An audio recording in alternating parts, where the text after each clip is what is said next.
சாமை அரிசி,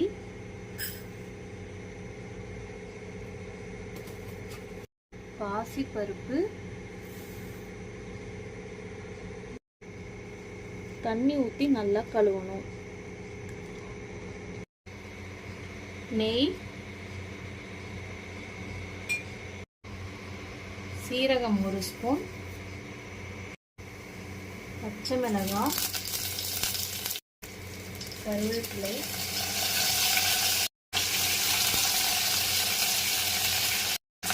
கொஞ்சமாக வெங்காயம், 1 ஸ்பூன் இஞ்சி பூண்டு பேஸ்ட். நல்லா கலந்துட்டு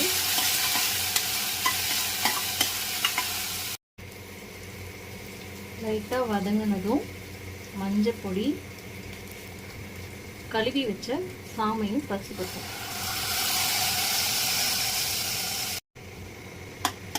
லைட்டாக இந்த நெய்யிலே வறுத்துட்டு 1 கப்புக்கு 4 கப்பு தண்ணி 4 கப்பு தண்ணி சேர்த்து இந்த மாதிரி நல்லா கலந்து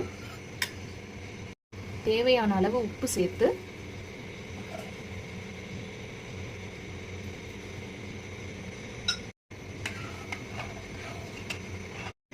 மூடி போட்டு 5 விசில் விடவும்.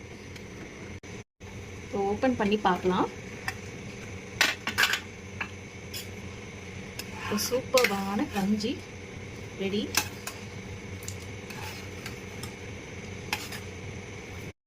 லைட்டா கொத்தமல்லி தூவி வச்சு நல்லா அடிச்சுக்கலாம். இதை சூடா சர்வ் பண்ணுங்க. இப்போ சுவையான சாமை கஞ்சி சாப்பிட ரெடி. டேஸ்ட் பார்த்து சொல்லுங்க.